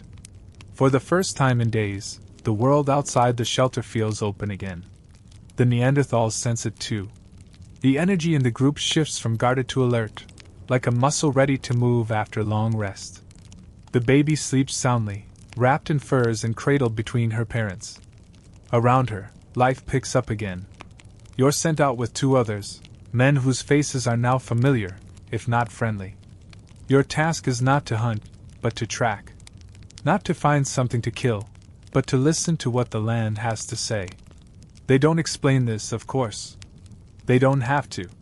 You see it in the way they move, in how they pause to touch the ground, to sniff the air, to stare at a bent branch or a tuft of fur caught on bark. This is reading, just not the kind you're used to. One kneels beside a patch of snow and points. You crouch beside him and see nothing at first. Just snow. But he taps a faint indentation, hoof prints, almost erased by the wind. He gestures to the slope above. Something passed this way hours ago. A reindeer, maybe? Not part of a herd. A straggler. You move in that direction, stepping carefully, trying to mimic his pace. It's not just about being quiet. It's about being present. As you walk, you begin to notice more. A broken stem, bent at an angle. Droppings, frozen but recent. A tree scratched and rubbed clean in one spot, likely where an animal marked its path. The men don't point out every detail. They don't need to. Their job isn't to teach you, but you're learning all the same. Eventually, you come upon a clearing where the snow has drifted low and the sun shines through the canopy. There, among the shadows, are a set of deeper tracks, larger, heavier. The man beside you crouches again, placing his hand beside the track. It dwarfs his palm. Not reindeer. Something else. Possibly a bison. Possibly something more dangerous. He frowns, stands, and scans the horizon. Then, without a word, you all turn back. On the walk home, he hands you a stone. Small, triangular, smooth. At first you think it's just a piece of flint, but as you turn it in your hands, you see a faint groove carved along one side. A mark. Not accidental. You look up, confused. He taps his chest, then points to the stone. It's his. A kind of signature, perhaps. Then he points to you and shrugs. A question. Do you want it? You nod. Carefully. Respectfully. He places the stone in your hand and walks on. Nothing more is said. When you return to the shelter, the others are gathered near the fire. The newborn is crying, a high, mewling wail, but no one is alarmed. It's the cry of hunger, not pain. Her mother nurses her calmly, her back against the stone wall, eyes closed. One of the elders grinds dried berries into powder nearby, while another carves notches into a length of wood. You realize it's a tally of sorts, a way of tracking time. Maybe not by days, but by events. The storm. The birth. The visit from the lion. The notches are uneven, but deliberate. It's memory made tangible. Later, the group gathers for a rare venture into the open. The weather holds, the skies remain clear, and the ground, though still frozen, is passable. They move in loose formation, carrying tools, pouches, spears, and baskets. You're not told the purpose of the trip, but you follow, clutching your gifted stone like a talisman. The path leads to a high ridge overlooking a frozen valley.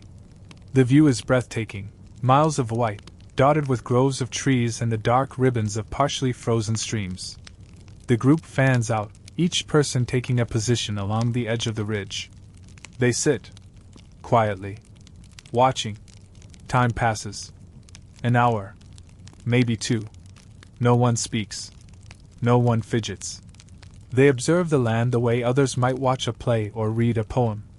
Every shifting shadow, every breeze, every bird call is part of a larger story. Then, slowly, they begin to make sounds. Not speech, at least not as you know it, but clicks, hums, short rhythmic bursts. A kind of chant. You realize they're mimicking the environment, echoing what they've heard. One woman imitates the call of a distant bird. A child mimics the creaking of a tree in wind. An elder produces a low growl, like the one you heard from the lion. Each sound builds on the last, weaving into a tapestry of noise that isn't chaotic, it's connected. They are speaking with the land. Or perhaps for it. You close your eyes and listen. Truly listen. And in that moment you hear what they hear, the pulse of nature, the rhythm of breath and frost and growth and decay. The Neanderthals don't control the land. They belong to it. Their language, their rituals, their silence, it's all rooted in this connection. On the walk back, you try to mimic one of the sounds, a high-pitched bird call. It comes out awkward, off-key. The children laugh, not cruelly, but with delight. One of them mimics your attempt, exaggerating the wrong note, and the group erupts in soft amusement. You laugh too, this time genuinely. There's no embarrassment here. Only participation. Back at the shelter, you sit beside the fire, thinking about what you've witnessed. Not just a tribe surviving the elements, but a culture living in harmony with them. You recall how, in your world, nature is something to be protected, or feared, or conquered. Here, it's family. It's history. Its voice. The stone still rests in your pocket. You roll it between your fingers, feeling its groove. A mark of inclusion. A token of awareness. It's not proof that you've been accepted, not yet. But it's a beginning. You stare at the fire, at the hands that feed it, at the people who guard it.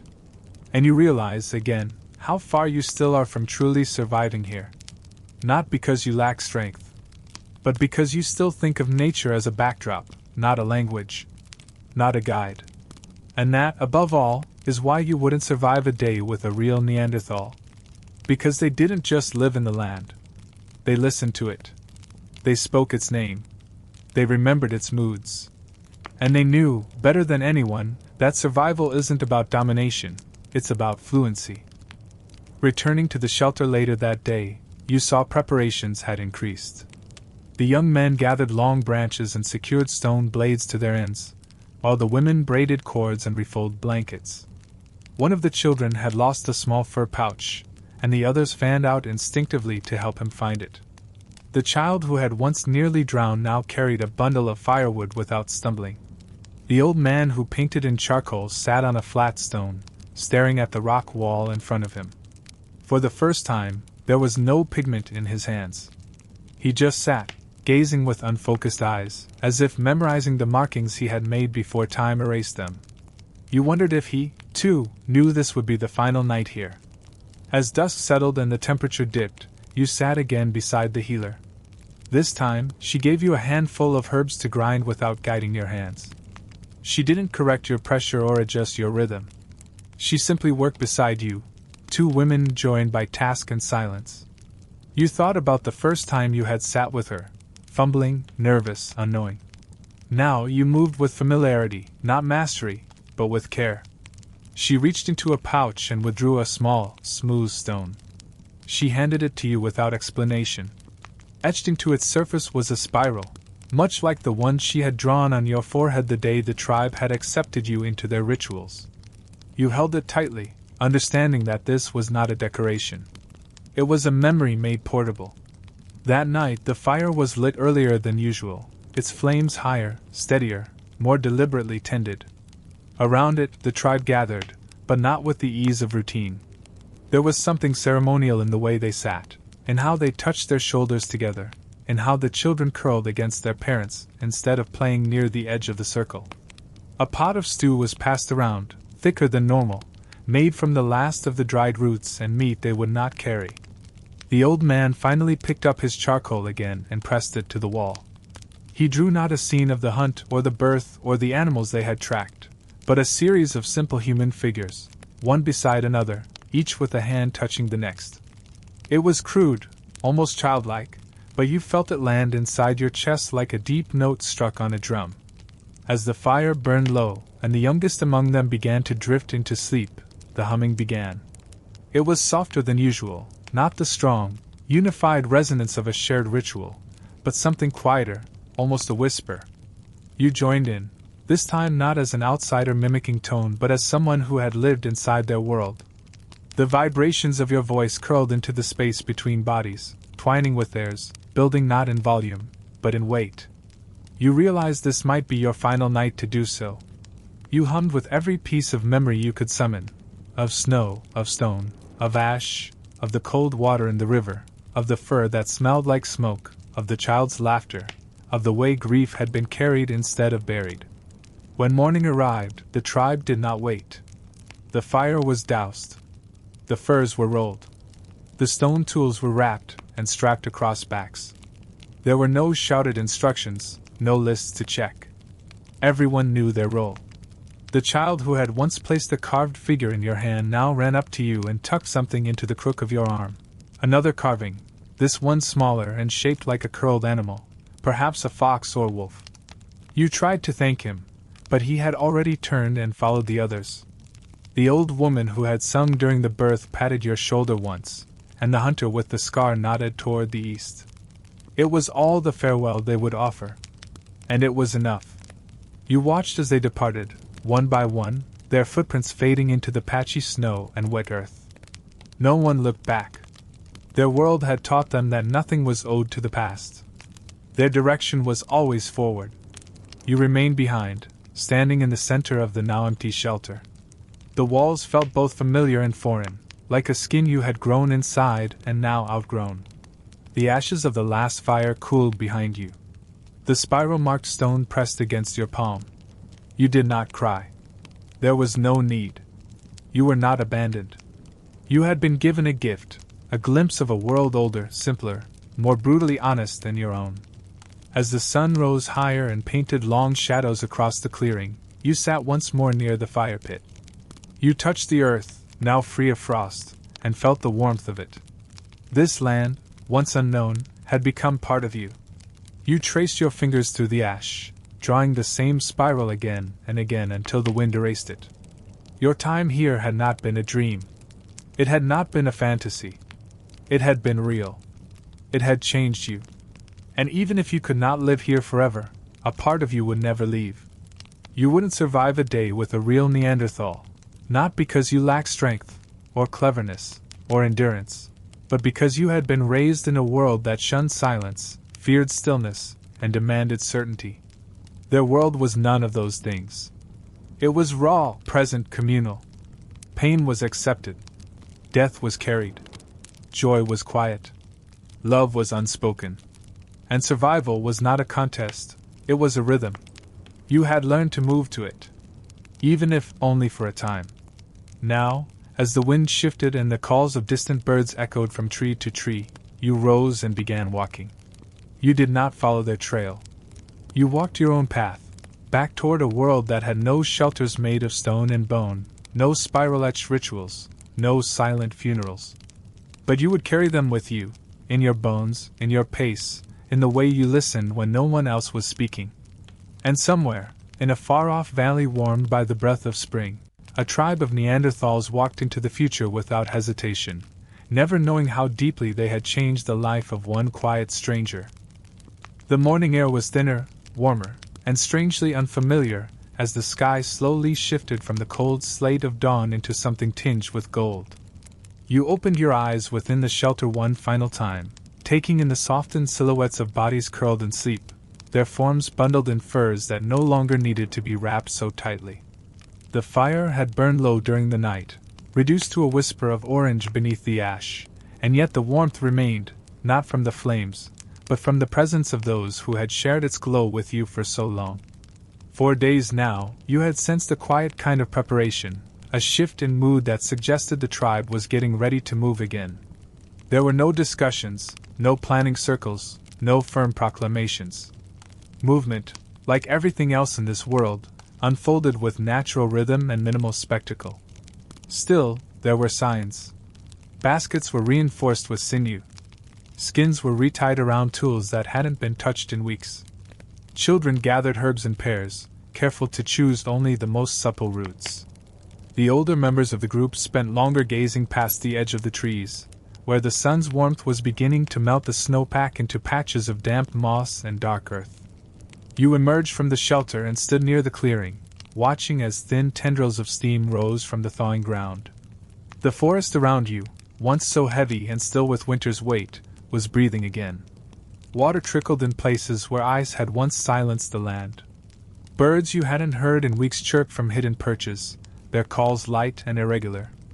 The change wasn't just in the weather, it was in the pace of the group, in the way people moved through the camp with more alertness, more intention. It was subtle, but undeniable. They were preparing to leave. Whether it would be days or only hours, you didn't know, but something in your bones told you this time was different from all the previous days you had spent here. The healer, whose presence had become your compass in this strange world, approached and handed you a bundle of dried plants wrapped in hide. She said nothing, but her expression was softer than usual, touched with a kind of farewell you could feel more than interpret. Later in the morning, one of the senior hunters motioned for you to follow. You recognized him by the faded scar running from his elbow to wrist, a reminder of a winter long past. You obeyed, walking behind him as he made his way up a slope you had not climbed before. The ground was slick in places, but your feet no longer slipped as they once had. Your legs, hardened from weeks of walking and crouching and kneeling on stone, moved more confidently now. When you reached the top, he stood still, arms crossed over his chest, eyes scanning the valley below. From this vantage point, you could see the full sprawl of the tribe's life, the shelter, the gathering space, the place where fire was kept, the scattered patches of earth now free from snow, the paths made by days of treading back and forth to the river. Smoke from the morning fire coiled into the sky. Even from a distance, you could make out familiar figures, each engaged in some task you had once marveled at and now mimicked without hesitation.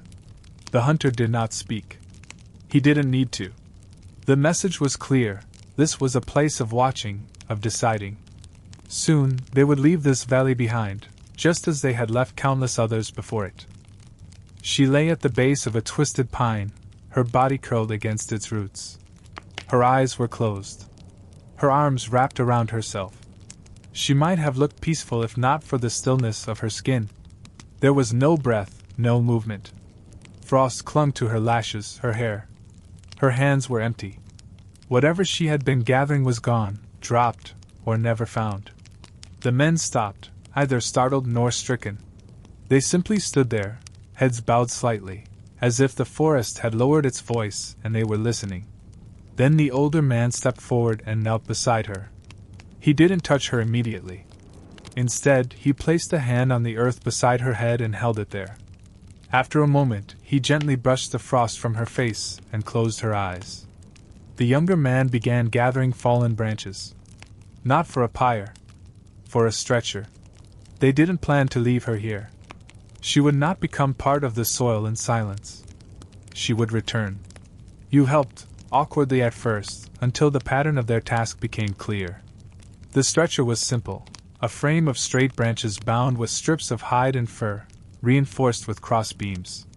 When it was ready, they lifted her together.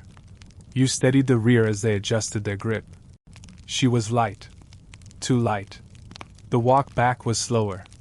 The men didn't speak, didn't grunt or signal, but their movements were synchronized. They didn't need to discuss weight or direction. They adjusted instinctively to one another, to the terrain, to the burden. You stumbled only once, catching your foot on a root hidden beneath a patch of snow. No one rebuked you. The older man simply paused until you caught your balance and continued. When you re-entered the clearing near the shelter, the others saw her before they saw you. Faces changed, not with shock, but with knowing. One by one, they set down their tasks and turned toward the fire pit. The stretcher was placed near it. The healer stepped forward, touching the woman's face, then her hands, then her chest. She knelt and began wiping her skin clean with warm snow, removing the dirt from her nails, brushing debris from her hair. Another woman brought a bundle of herbs and furs. Together, they prepared the body, not for burial, not for preservation, but for something else. That night, a fire larger than any you'd seen was built in the center of the shelter. Stones were placed in a ring.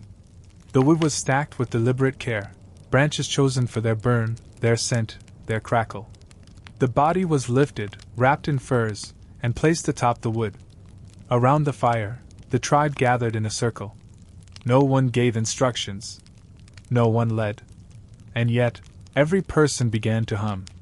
It was the same hum you'd heard before, in sickness, in ritual, in birth. A sound that lived in the marrow, not the throat. Low and deep, it vibrated through your chest and settled in your bones. You joined them, unsure at first, then stronger.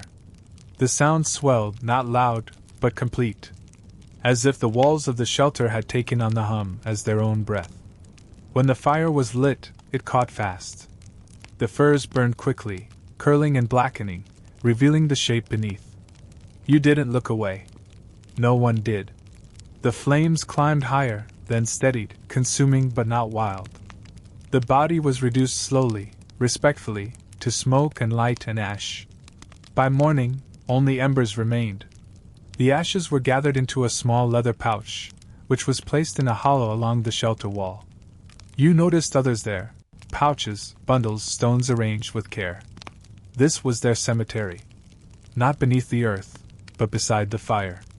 Not hidden but held. The day resumed slowly. Tasks picked up. The meat was checked. Tools were repaired. Children resumed their games. The rhythm of life returned, not interrupted, but changed. No one mentioned her name, but they remembered. In the way they stirred the stew, in the extra space left near the fire, in the pause before the evening humming began. You remembered too. That night, as the fire flickered and the group huddled close, you lay awake thinking of the walk, of the frost on her skin, of the hands that carried her.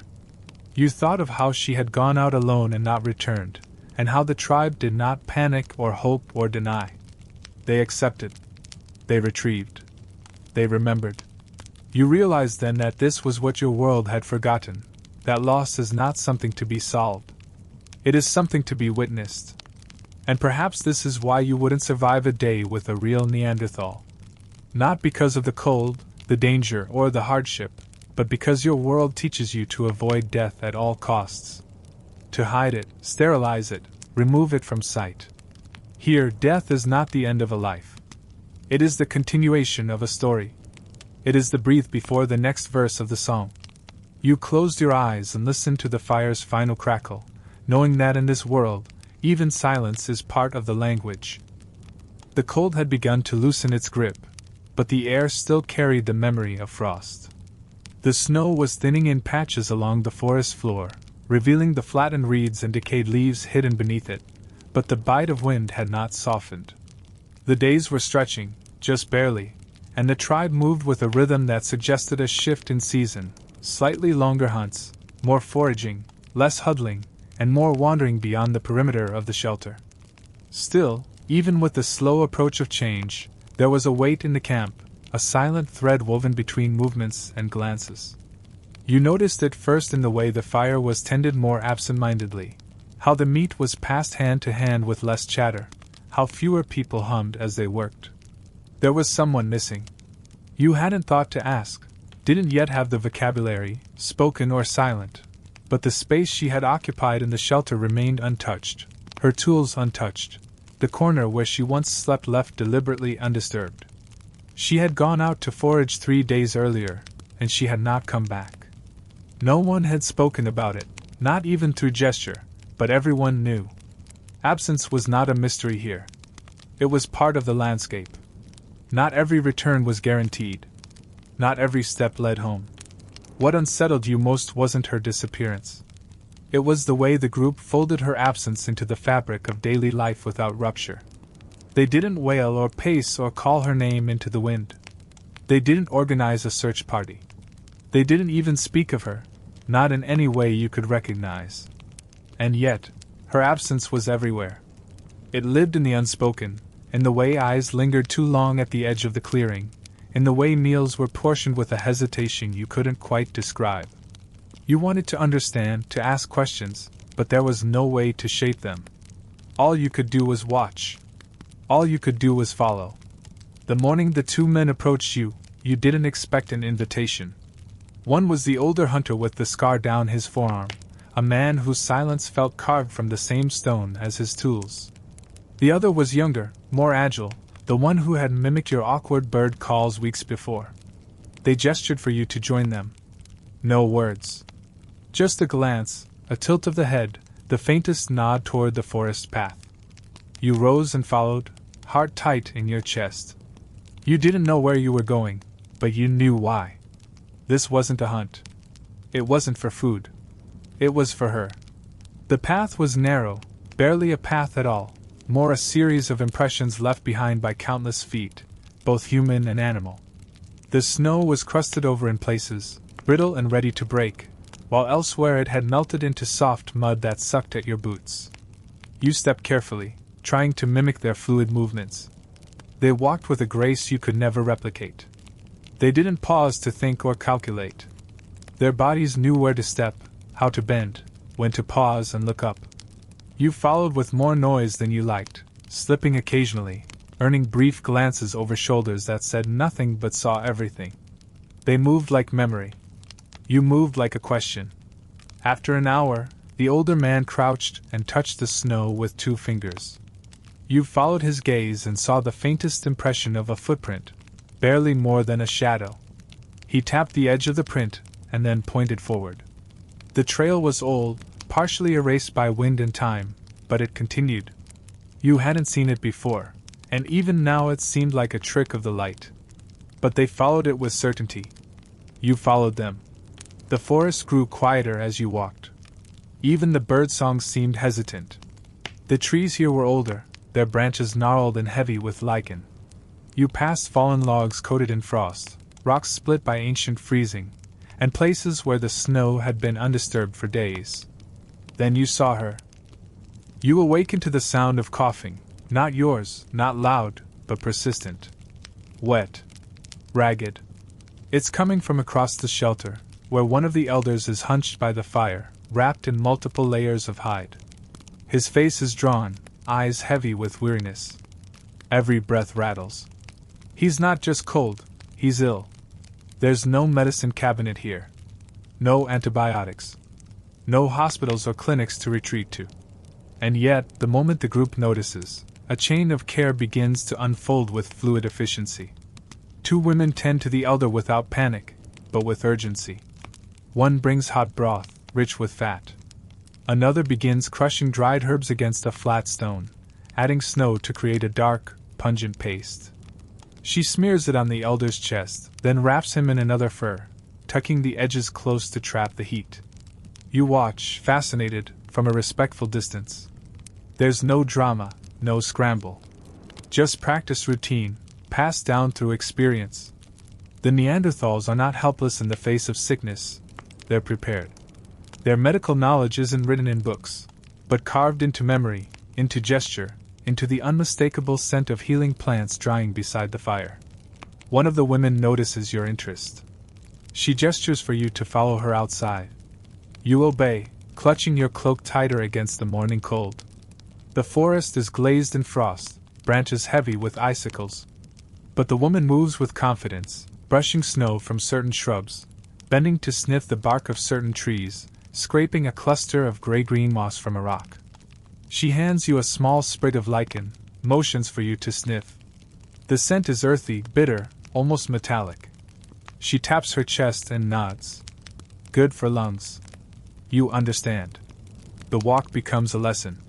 She shows you plants that soothe fevers, bark that helps with toothaches, leaves that dull pain.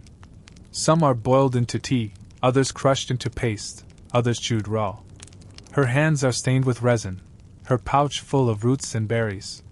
She points to the sky, then to the ground, indicating which plants grow during which moons, which seasons. This isn't folk magic. It's pharmacy, Ice Age style. Back at the shelter, the elder sleeps more soundly. The herbal paste glistens on his chest. Someone is gently rubbing his feet near the fire, keeping circulation steady. A child replaces the water pouch at his side with fresh snow melt. No one needs to be asked. Each person simply knows their part. You think about your world again, about how sickness often isolates, pushes people behind closed doors. Here, it does the opposite. It draws people together. Illness is not a burden, but a shared event. A reminder of fragility, yes, but also of responsibility. Later that day, you're asked to help gather firewood. Not just any branches, specific ones, from trees known to burn longer, with less smoke. The healer, the woman from earlier, shows you how to test the wood's dryness, how to strip away mold, how to carry bundles with the grain. Her hands never stop moving. She teaches you how to carve a small scoop from a bone, used to mix crushed ash into poultices. She hums while she works. It's not a song, more like a rhythm, a breathy chant. You hum it too. She smiles. That evening, as the fire roars and the snow begins to fall again, you're handed a drink. It's warm, bitter, sweetened slightly with crushed berries.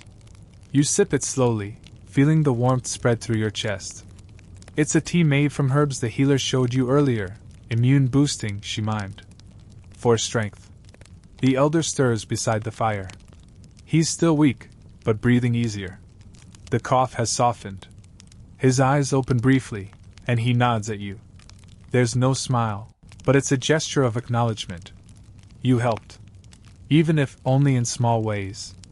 And as you sit there, sipping bitter tea and watching the fire dance, you feel a deep respect settle into your bones. These people, so often misjudged as crude or ignorant, are doctors in their own right. They understand the body, the seasons, the land's chemistry. Their knowledge may not be digitized or dissected in sterile labs, but it works. It heals. You remember a headline you once read in your time, something about Neanderthals using aspirin-like substances, about ancient bones showing signs of healing from major injuries. At the time, it felt like trivia. But now, in this cave beside this fire, it feels like truth. Lived truth. You're not just witnessing it, you're part of it. And that, perhaps, is one of the biggest reasons you wouldn't survive a day with a real Neanderthal. Not just because of the cold, or the predators, or the endless physical demands, but because when sickness comes in your world, you reach for pills. Here you reach for people. For plants. For memory. And you have neither the memory nor the touch to heal this way. You sip the last of the tea, eyes heavy with sleep. The healer is already preparing for tomorrow, sorting herbs, folding hides, cleaning her tools. She does not rest. She endures. She remembers. She cures. And all you can do is watch and wonder, how many lives were saved by hands history forgot to honor? There's a feeling in the air this morning that you haven't felt before. It's not fear or urgency or the solemn stillness of sickness. It's something different, something almost celebratory. The Neanderthals are moving with purpose again, but there's a rhythm to their actions that feels more deliberate. Their faces are serious, but not grim. There's a weight in the air, but it's not heavy. It's sacred. You don't know it yet, but today you will witness a ritual. Not one meant for your eyes or shaped for your understanding. It is older than your ancestors, older than any written word. It doesn't exist in books or diagrams. It exists in the frost of the ground, the soot on the stone, and the breath of those who carry its meaning. It begins with painting. Inside the shelter, near the stone wall that's become the canvas of generations, several women sit cross-legged, grinding pigments with stones. Red ochre, charcoal, yellow clay, white chalk. Mixed with animal fat and water from melted snow, the pigments become paint. Children watch, silently. No one speaks. The wall is cleared of clutter. This is not decoration. This is preparation. You are not invited to participate, but you are not told to leave either. So you sit quietly in a corner, observing, heart slow, breath shallow, doing your best not to interrupt the flow of something ancient and intentional. One of the elders, the old man who led the skull remembrance days ago, steps forward. His hair is matted, his fur stiff with age and use, but he carries a presence that makes the air feel heavier around him.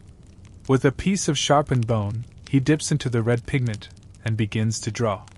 You've seen crude depictions before, reindeer, mammoths, stick figures. But this is different. The lines are careful, layered, symbolic. A spiral.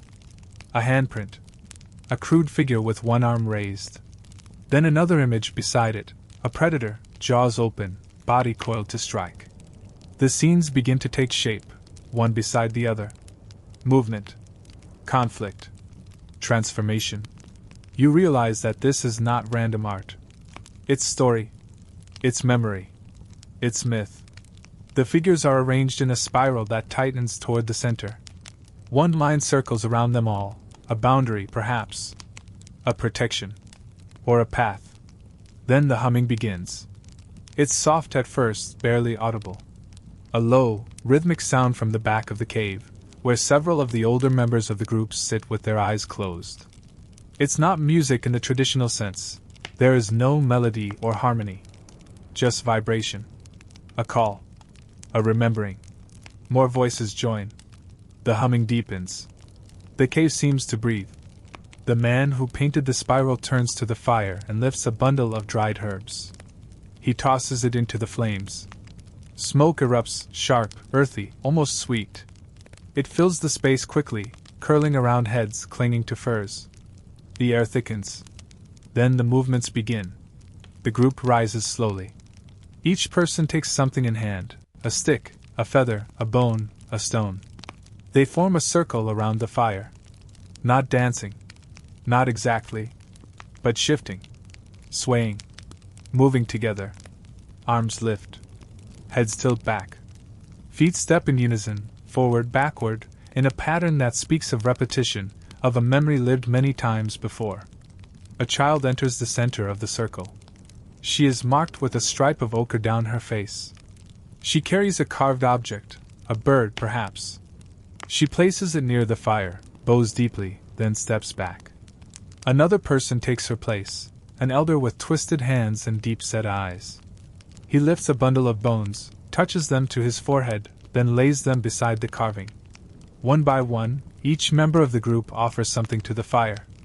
A gesture. A mark. A story. You don't understand the meaning. But you feel it. It's not random. It's not arbitrary. It's sacred. You notice something else, your own heartbeat. Slow. Steady. It matches the rhythm of their humming, the sway of their steps. You are, for the first time, moving with them. Not physically. Spiritually. You are part of the circle now, even if only from its edge. When the final offering is made, a piece of fur, blackened and old, the circle closes. The group kneels. The humming fades. The smoke thins. Silence falls again. The elder returns to the wall. With a final mark, he closes the spiral, a dot in the center. Then he steps away. The story is complete. The rest of the day is quiet. Food is prepared, but not devoured. Tasks are completed, but slowly. The air is thick with reflection. Children play near the wall, tracing the figures with their fingers. The fire burns lower, longer. Even the birds outside seem subdued. You speak to no one. You ask no questions.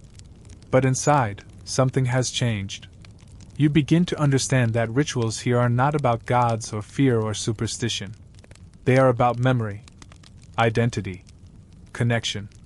A way to preserve meaning in a world without writing, without timekeeping, without records.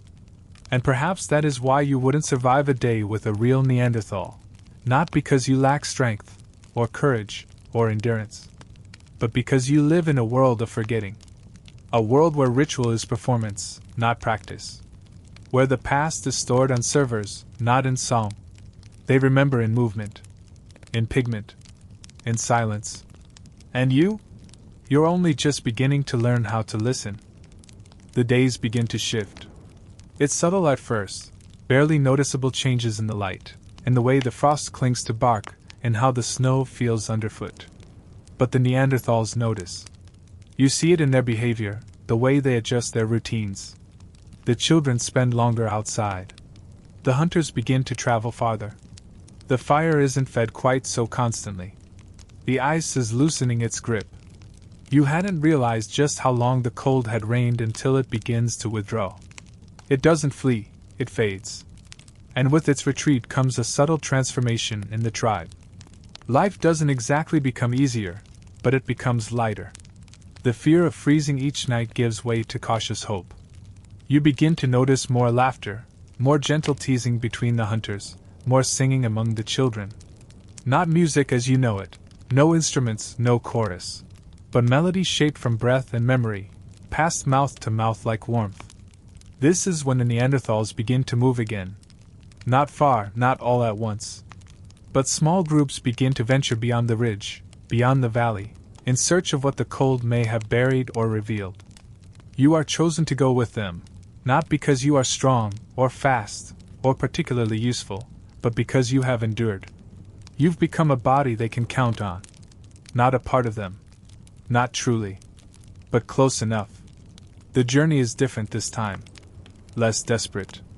There is no mammoth to chase, no predator to avoid. Only a long, slow walk through melting snow and awakening earth. The trees drip constantly now. Patches of green begin to peek through the white. Small birds call out from the canopy, testing the air. You walk in silence, but the silence no longer feels heavy. It feels full. Eventually, you reach the edge of a vast lake, frozen still, but cracked along its edges. The surface glitters with light, reflecting the sky like a polished mirror. The Neanderthals approach with caution, their eyes scanning the ice. One kneels, placing a hand flat on its surface. He listens, not with ears, but with body. Then, without a word, the group begins to build a small structure, just a windbreak and a pit for fire. You help without needing to be told. You camp there for 2 days. During that time, the Neanderthals dig along the shoreline. They break apart reeds, sift through muck, collect roots, and pull limp fish from traps laid in the cracks of ice. The work is slow, methodical, and not especially rewarding. But it's not wasteful. Every plant examined, every stone overturned, is a step in the great seasonal rehearsal that their lives depend on. They are reading the land again, relearning its offerings after the long hush of winter. You find yourself mirroring them, watching closely, touching the ground, listening to birdsong, following animal tracks just to see where they go. You aren't good at it. You still miss things they spot immediately. But your eyes are sharper now. Your senses more tuned. You are, at the very least, more awake. On the second evening by the lake, a child falls through the ice. It happens fast, too fast for you to react. One moment, he's walking near the edge, chasing a skimming stone, and the next, the ice groans and gives way. He disappears with a splash and a shriek that slices through the air like a blade. The response is immediate. A man dives in without hesitation, cutting through the water like a seal. 2 others drop to their bellies and crawl forward, distributing their weight, arms outstretched. You're frozen, useless, watching with your heart in your throat as the child's head reemerges, his limbs thrashing, mouth open in a silent cry. But they reach him. They pull him free. The rescue is not graceful, not gentle, but it is effective. Within moments, the child is wrapped in furs, his body pressed between 2 adults for warmth. He cries soft and hoarse, but he breathes. He lives. No one yells. No one assigns blame. There is only movement, drying, warming, wrapping, feeding. You see the mother's face. She is stone. Still. She doesn't sob or collapse.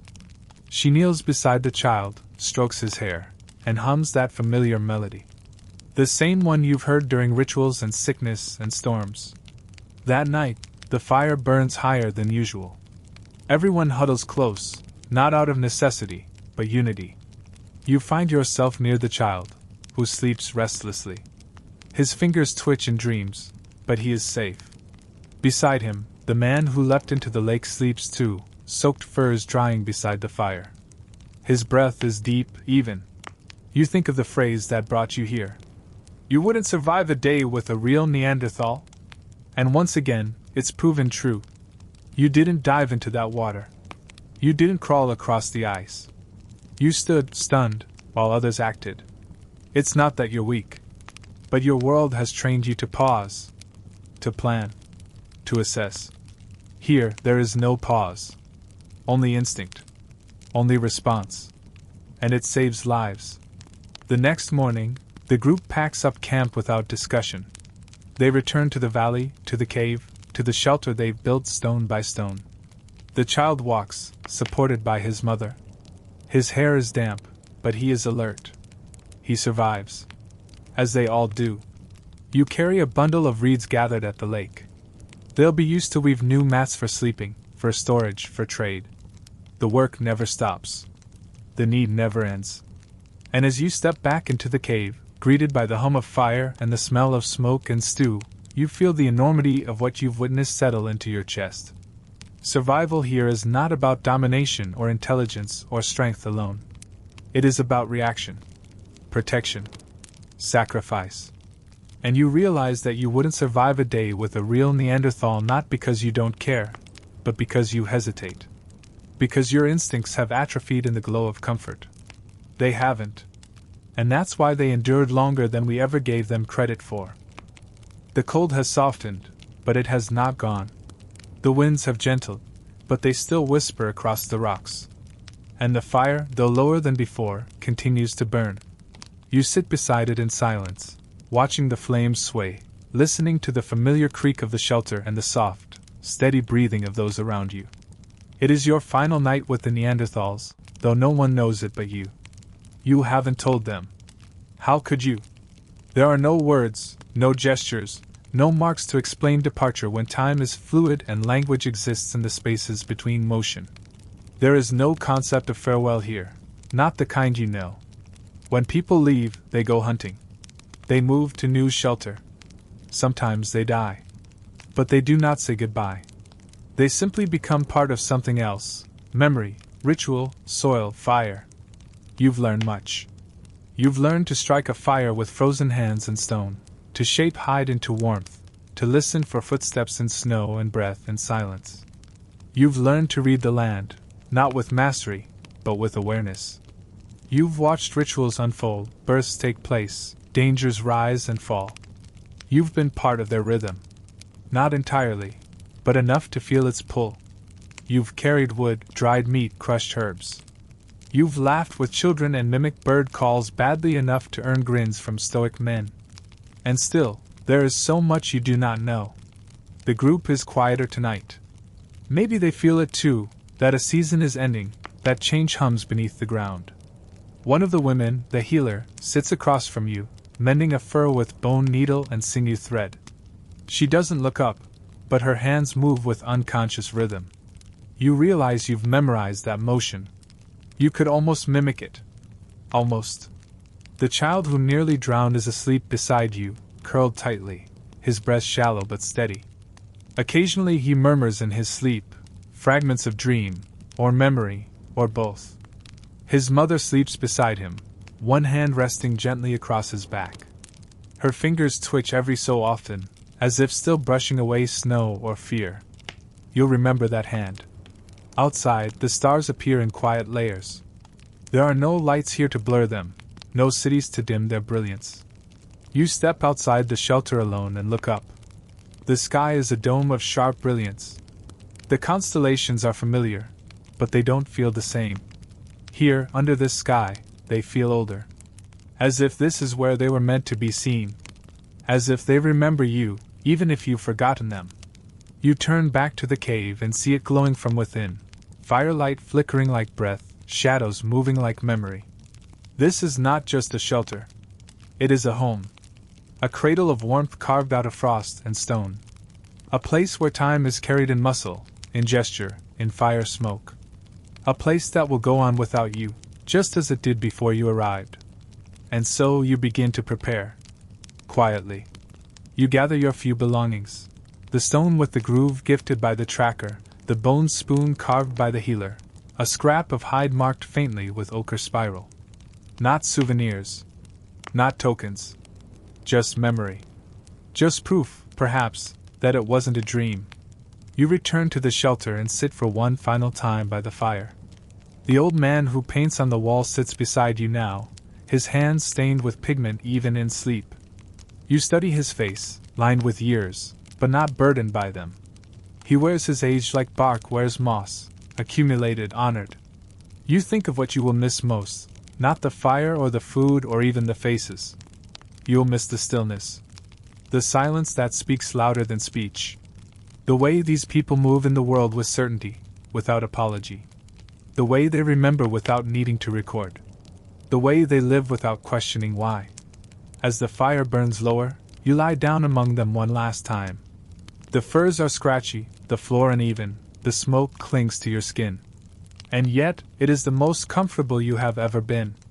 Not because of softness, but because of truth. There is no illusion here. No distraction. Only life. Hard, unrelenting, beautiful life. And as you drift into sleep, Your final thought is not sorrow, or fear, or longing. It is humility. You came here thinking you might survive. Now you understand that survival isn't about muscles or fire or tools. It's about belonging. And you, despite your effort, despite your learning, were only ever visiting. You wouldn't survive a day with a real Neanderthal. But for a moment, you lived among them. And maybe, just maybe, that was enough. And now, as the fire fades and the last echoes of this ancient world grow quiet, allow yourself to rest. You've walked through snow-covered valleys, sat beside the warmth of a flickering flame, and witnessed the strength, silence, and sacred rhythm of a people long gone, but never forgotten. Let the steady breath of the sleeping tribe guide your own. Let the hush of the wild settle gently over your thoughts. You are safe here, wrapped in memory, in story, in stillness. Thank you for spending this quiet journey with us. If you enjoyed drifting through time tonight, feel free to like or subscribe when you're ready, but only when you're fully awake. For now, close your eyes. Breathe deeply. And let the world of the Neanderthals slip gently into your dreams. Good night.